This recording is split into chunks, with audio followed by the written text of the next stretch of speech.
पानीपत में एक 38 वर्षीय व्यक्ति ऑनलाइन डेटिंग ऐप टिंडर के जरिए बने एक युवक से समलैंगिक संबंध बनाने के बाद HIV पॉजिटिव पाया गया। रिपोर्ट के अनुसार वो 3 महीने से उससे बातचीत कर रहा था और कई बार मिलने पर शारीरिक संबंध बने। लगभग 20 दिन पहले डायरिया और बुखार होने पर उससे जांच करवाई जिसमें HIV की पुष्टि हुई। वर्तमान में उसका इलाज सिविल अस्पताल के ART सेंटर में चल रहा है। अस्पताल काउंसलर का कहना है जिले में रोजाना औसतन 2 नए HIV पॉजिटिव मरीज सामने आ रहे हैं, जिससे खतरा लगातार बढ़ रहा है। ऑनलाइन ऐप के जरिए क्या सर थोड़ा डिटेल में बताया। देखिए सर, HIV के केस अपने डिस्ट्रिक्ट पानीपत में रेगुलर वही रहे हैं, फ्लो वही है जैसे पहले आते थे। 25-30 25-30 35 का एक आंकड़ा था। बेशर्त जैसे कि अभी एक न्यूज़ में ये आप मेरे माध्यम से निकल के भी आया है केस, उसमें एक 40 वर्ष का व्यक्ति है जो अपने आप को इस चीज़ को लिए एक्सेप्ट करता है कि मैं किसी डेटिंग ऐप के ज़रिए किसी ऐसे संक्रमित व्यक्ति के कांटेक्ट में आया है और उसकी वजह से वो HIV पॉजिटिव हो गया है। बेशर्त मैं आपके माध्यम से आम जन युवा को ये कहना चाहूँगा कि किसी भी डेटिंग ऐप्स के संपर्क में जब भी आप आते हैं उस पर आँख बंद के विश्वास ना कीजिए। आप HIV टेस्ट एटलीस्ट साल में एक बार ज़रूर करवाएं। 2 बार हो जाए तो इज़ द बेस्ट, मगर एक बार ज़रूर कराएं, क्योंकि HIV संक्रमित व्यक्तियों की जनसंख्या जैसे जैसे बढ़ रही है वो अपने आप को नहीं बताते मैं HIV संक्रमित हूँ। वो अपने आप को बिल्कुल इको फ्रेंडली कह लें कि जैसे बिल्कुल हम लोग बिल्कुल ठीक हैं, स्वस्थ हैं, और आपके साथ असुरक्षित यौन संबंध बना लेते हैं, जिससे आपको एक भयानक बीमारी दे के चले जाते हैं। सर उन्होंने आपको पूरी डिटेल कैसे बताई, कैसे संपर्क में आया, उसको यहाँ बुलाया या खुद गया, कैसा उसने पूरा अपनी कहानी किस तरह से बताई?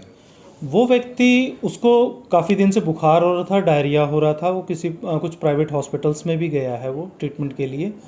तब उसको वहाँ पे भी टेस्ट हुआ उसका, और हमारे पास भी टेस्ट होने के बाद उसका HIV पॉजिटिव आया है।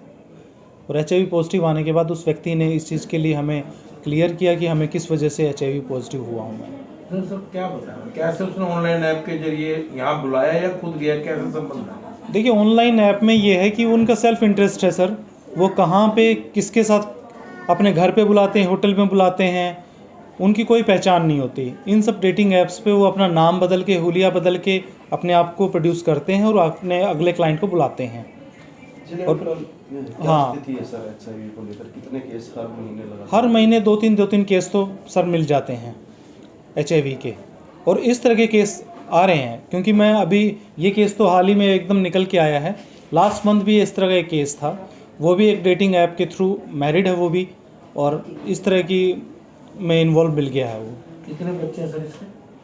बच्चे कितने हैं मतलब? जो HIV पॉजिटिव मिला है, कोई शादीशुदा है? शादीशुदा व्यक्ति है, इसके 2 बच्चे हैं और अच्छी खासी फैमिली है, अच्छे फैमिली बैकग्राउंड से है। मैं ये नहीं कहता कि वो गरीब तबके का है।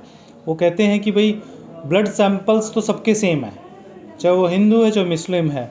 हमने एक इंसानियत के नाते एक चीज़ आप लोगों के माध्यम से फिर से आगाह करेंगे कि जो नए युवा हैं वो भी अगर कुंडली ना मिलाएं, उससे ज़्यादा बेहतर है आप 3 महीने और 6 महीने के अंतराल के बीच में HIV टेस्ट जरूर कराएं अपने बच्चों का, शादियों के लिए भी।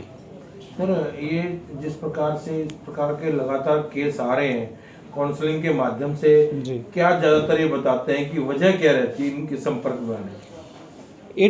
85-90% लोग इस चीज़ को एक्सेप्ट करते हैं कि उनका असुरक्षित यौन संबंध किसी भी महिला से चाहे पुरुष से हुआ है। पुरुष से ये कहेंगे हम प्राकृतिक तौर तरीके से संबंध बने हैं, और फीमेल से नॉर्मल प्रोसेस में है। इस टाइप के लोग साइकी टाइप के होते हैं जो पुरुषों से संबंध बनाते हैं, क्या आपको काउंसलिंग के दौरान क्या लगता है? नहीं सर, उनमें साइकी टाइप के नहीं, कुछ हार्मोनल चेंजेस हैं। हम इंसान में हर तरह के कुछ चेंजेस हैं। हमारा पर्सनल इंटरेस्ट होता है कि हम किसके साथ करते हैं। ऐसे तो है फीमेल के साथ भी लोग अननेचुरल सेक्स एक्टिविटी कर लेते हैं, करने को तो वो भी करते हैं। वैसे सब आदमी की अपनी इंटरेस्ट है। तो लगातार महीने में 1-2 किसी ऑनलाइन बिल्कुल मिल जाते हैं सर।